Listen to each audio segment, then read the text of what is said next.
So, WWE is in Lyon, France. We are taping this before SmackDown tonight, although I think SmackDown's taping kind of right now.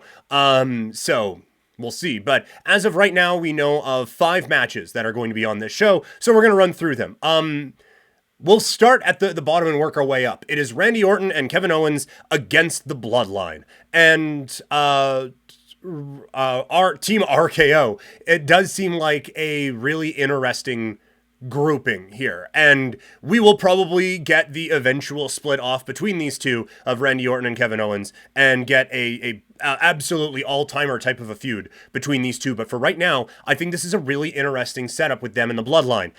There is no part of me that thinks the Bloodline actually lose this match. I do think that we get a strong performance from both sides, but these are two performers in Randy Orton and Kevin Owens who I think can get the most out of Tama Tonga and Solo Sikoa, and I think they are both performers who can help out in a big time way in getting these particular groups over. And yeah, looking at the odds, which yes, there are odds. Looking at the odds right now, it is minus 1250 that the Bloodline ends up getting a win here. And I guess the only way that could really be kind of thrown off is if we get like the outside interference that everyone is expecting, if that ends up costing them this match. I don't think that will be the case, but I think Jacob Fatu comes in, joins the Bloodline, and you have this Bloodline 2.0 that everyone can get really, really, really excited about. So I think Randy Orton and Kevin Owens are the perfect performers to kind of mesh styles with what Solo Sikoa and with Tama Tonga are able to do. I hope this is a showcase for both. I hope this is an incredible match. Like, I think that these 4 can put together a really interesting bout, and then Jacob Fatu shows up and is the next member of the Bloodline, and you get a real kind of sense of what 2.0 for this Bloodline group is going to look like. Up next, it is the Kabuki Warriors against Bianca Belair and Jade Cargill for the Women's Tag Team Championships. I think Bianca and Jade end up coming away with the victory here. I think that works on a number of levels. It establishes Jade and Bianca as a star team right away. It adds to the depth of this tag team division, that this isn't just a thrown together team and then they go their separate waves. This is a tag team division that needs some star power right now. And having a Bianca and Jade against Kabuki Warriors feud at the top of this tag team division will allow you to build up some of the other groups, the Chance and Carter, the Hartwell and Candice LeRae, the Piper Niven and Chelsea Green, maybe establish a couple more teams, because that was not an inspiring list to go through, but it gives you a bit of star power and a bit of legitimacy to these titles. If honestly, have these 2 teams feud through SummerSlam. Like that is where I think these 4 can really go. Add some legitimacy to that, but also I think it helps add some star power to Raw, who didn't get a ton of it that is active right now in that draft, right? Seth Rollins is going to be out for a while. CM Punk's going to be out for a while. Drew McIntyre is going to be hanging around. You got Sheamus as well. Like there are some pieces you can build around on Raw for sure. But I think being able to have Bianca and Jade every week on your Raw program is going to help raise the star power on that show. And it helps raise the star power as well of Jade Cargill, as she gets to be on both shows. She gets a little bit more experience, gets to work with a whole lot of talent, and gets to grow her game that way. So I just think every sign points towards Bianca and Jade coming away with victories in the Women's Tag Team Championship match and being able to put them on both brands. But I think this is going to be a fun match. Up next, it is Bayley against Naomi against Tiffany Stratton for the this one's the WWE Women's Championship. The world is on Raw. The WWE is over on SmackDown. I would be stunned if we take the title off of Bayley here. She is just getting started in her reign. Now, this is different than Cody and Damian Priest, where for their characters, they need good long runs with these titles now. Bayley's kind of set. If this is just a transitional champion, so to speak, and it goes to a Tiffany Stratton, that honestly, genuinely wouldn't break my heart. I think Tiffany Stratton is like the next big thing.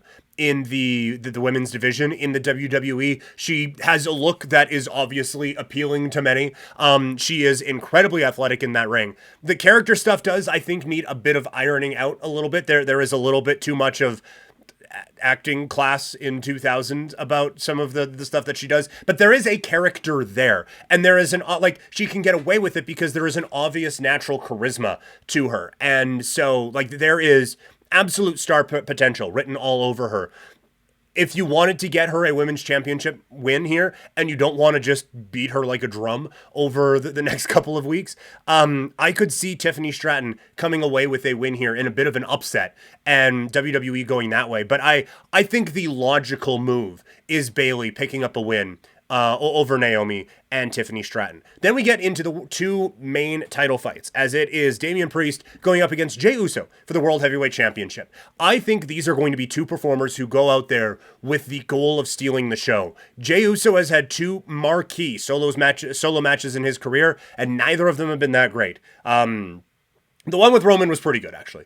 But the one at WrestleMania with Jimmy Uso was a letdown. And family members were on their phone while the match was going on, which is not a great look. I think these are going to be two performers who want to go out there and steal the show. Like, for Damian Priest, he wants to show that he can be a main event caliber worker. And he has felt like a big star on this show. Since he won the title. Like, he carrying himself as the leader of the Judgment Day has made him feel like a really big deal. And so, like, you could tell me Priest comes out and in 30 seconds just squashes Jey Uso. That would be a bit of a surprise. But I think these two put on an absolute banger.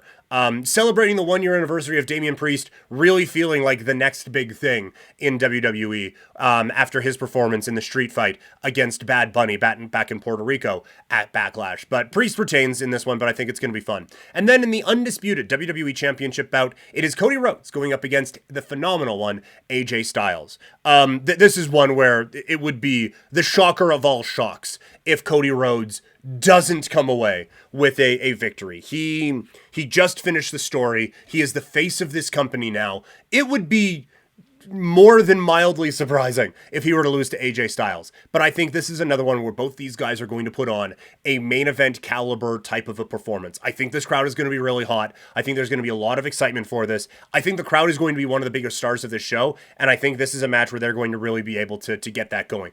And so we've gone through all 5 of these, and all of them feel very one-sided. And yeah, looking at the betting odds right now, which again, it's hilarious that there are those things for WWE, but looking at the betting odds right now, it's the Bloodline minus 1250. It's Cody Rhodes minus 5,000. It's Bayley minus 1,000.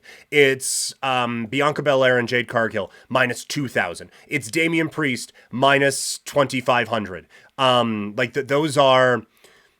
Those are long odds. People are not, there isn't a real, oh my God, what way are they going to go? So even the surprise, everyone is anticipating just happening. So it is going to be up to these performers to be able to put on great matches that have us believing the underdog, whoever it is, can come away with a win. Just that, we've talked about it a lot. Just give me one false finish that I'm buying. And maybe a surprise or two. Like, this does feel like a pay-per-view that has the opportunity to, while you don't necessarily love doing it as a pay-per-view, but it's PLE, has the opportunity to set a few things up now going forward. We've kind of had this lull between WrestleMania and this, trying to get into it, but now let's really get things geared up for the first part of the new year in the WWE.